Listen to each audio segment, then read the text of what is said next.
I give him some inspired for retirement home. I kind of had to read that one out loud. I still think Mickey Mouse is probably the best one. But again, kind of going back to DeAndre Jordan and just the Pistons. I really want to talk from the Pistons perspective. Two P's right there.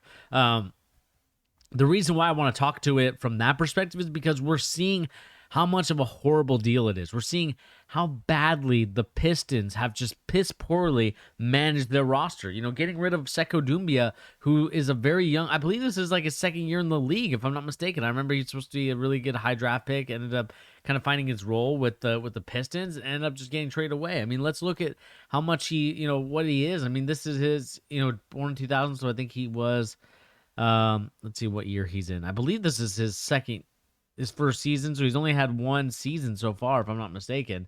Or maybe, yeah, he's had one season. And to me, like, you have one season under your belt, you're already willing to trade away a guy in Sekou Doumbia for absolutely nothing to get DeAndre Jordan, who is not going to stay on that team, who is not going to contribute anything to that squad. And then you kind of wonder, why players don't want to go to Detroit. There's a reason why no one wants to go to Detroit, and it's clear as day with this stuff right here. And it's frustrating to me because I feel like the Nets have continuously, fleeced a lot of people with their trades, with their pickups, and now they fleeced another team into getting a player that, yes, maybe didn't have the greatest start to his career, but was starting out at a very, comfortable summer league. We saw him improve a lot. We saw that he could probably have a breakout season. This is a guy that you probably don't want to give up on as an organization, and see what you have with him, with Cade, and many other players that along with that roster, with Killian Hayes, even if you want to include him. I'm not a huge believer in him, but I know that some people are. But again, I don't think that this is going to do him any favor with not having Sekou Doumbia on your team, and now you're stuck in this position where you're looking at it and you're just like, why am I left with a team that, with the Pistons, you're just not doing anything? And then of course, you got rid of Jahlil Okafor. Again, I think Okafor probably helps a team like the Brooklyn Nets, with Sharp kind of being the more defensive guy, Claxton also being the more defensive guy.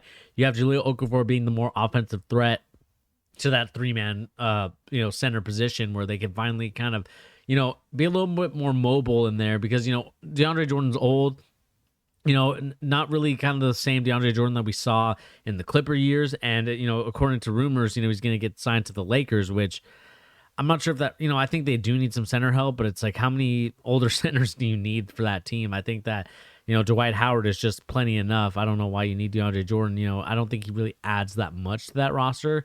But again, I think we'll see what happens with him in Lakerland. But at the same time, again, what frustrates me the most about this is that you're basically, as the Pistons, Detroit Pistons, you're giving up on a player that could potentially help you out in your endeavors, and continue to improve players like Killian and Cade.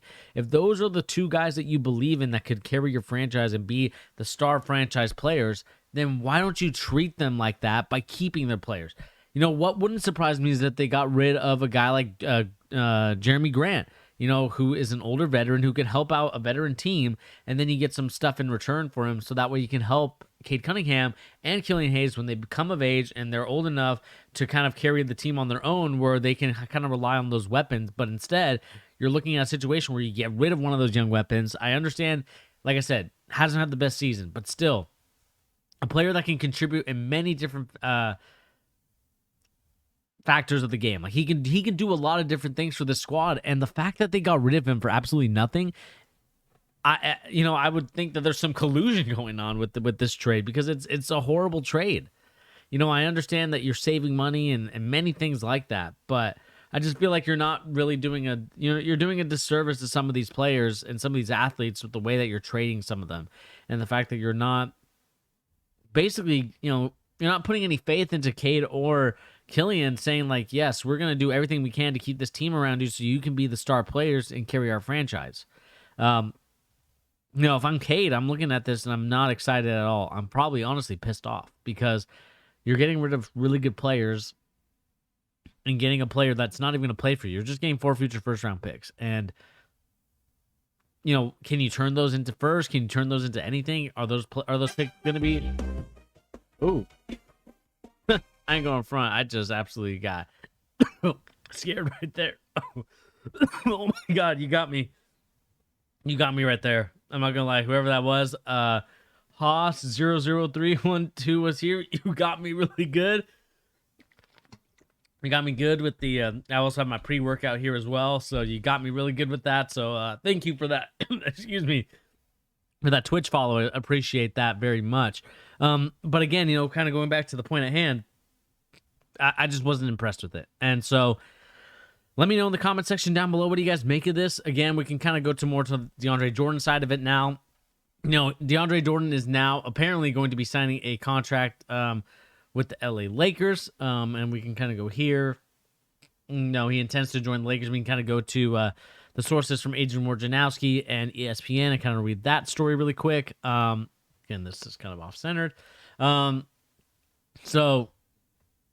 Excuse me one second. After finalizing a contract buyout with the Detroit Pistons, three-time All-Star center DeAndre Jordan intends to sign with the LA Lakers, sources told ESPN.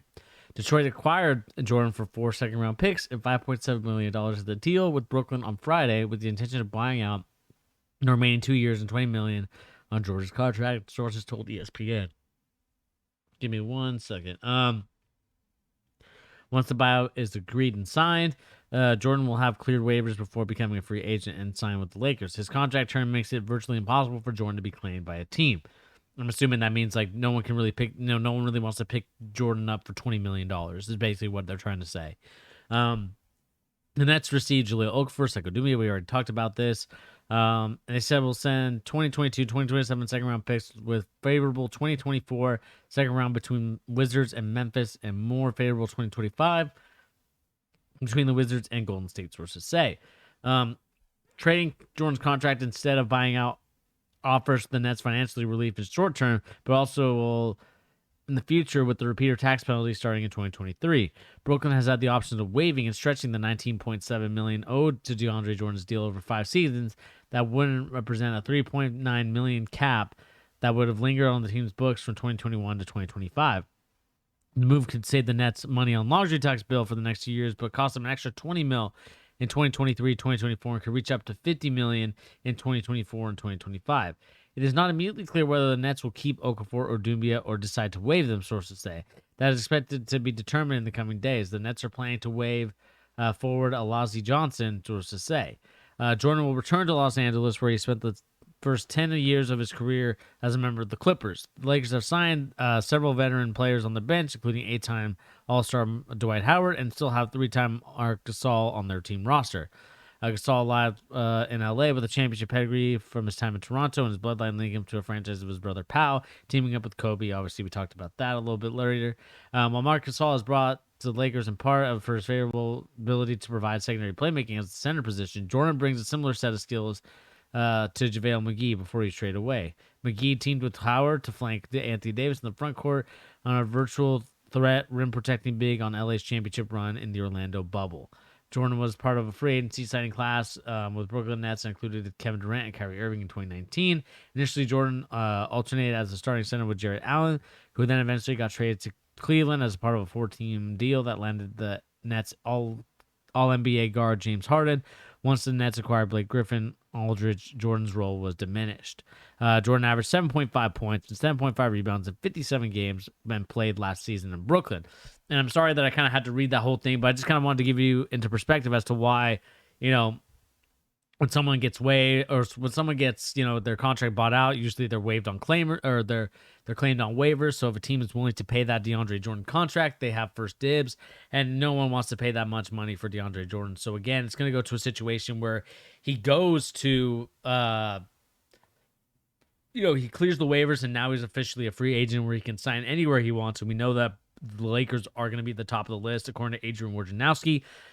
Again, I don't really see this as a net positive for the Lakers, just due to the fact that I think they have the centers that they need. I mean, unless Marc Gasol retires for some reason or is just incapable of continuing some sort of remnants of what he once was as an NBA player, then sure, I think getting a guy like DeAndre Jordan's perfect, but you already have so many guys like that. So to me, adding someone else just doesn't make any sense in that manner. And I just think that right now, You look at a guy like Jordan, he defensively, rebounding wise, his numbers have drastically decreased as he got older, and he just hasn't been the same player since he was a Clipper. And I just don't think that that's really going to do any favors for the Lakers this year. And I don't know if that's really going to be something that the Lakers really look forward to and try to build around him. And the reason why is just because I don't think that this is going to be one of those situations. You know what I mean? But we'll see what happens. Again, I'm not a huge believer in this DeAndre Jordan to the Lakers in terms of I believe it's the right fit. But I do know that LeBron James and maybe people on the Lakers like him. Maybe Anthony Davis likes him. I don't know what the story is with them. But I do think that when we kind of look at everything and we see the situation at hand, I think that this is going to be kind of a bad move for the Lakers. But I think that this was also I would say this is like a dumb move by the Pistons. I don't want to keep going back to that point because I've already, kind of talked about that ad nauseum with you guys. But at the same time, I have to say this again: the fact that they traded away basically Sekou Doumbia and Jahlil Okafor. You can think about him what you will, but then you trade away all that stuff for 4 second-round picks. Like, I understand that they might be favorable. You might get, second-round top 10, second-round, top 1, top 2. But who's really coming out of those free agency classes coming up in the relatively near future that you're like, second-round pick is going to be a steal because I believe I can get this guy in the second round. And to me, I just don't think that that's kind of the most viable option for you. So, at the end of the day, I think that it was a bad move.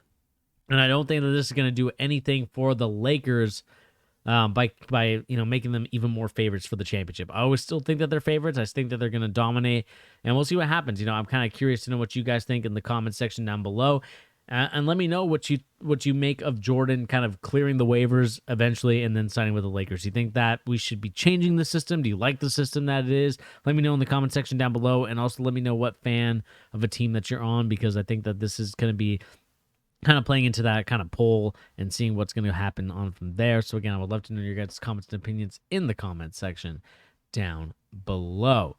Now, I think the next story we have to talk about really quick before we get there is, of course,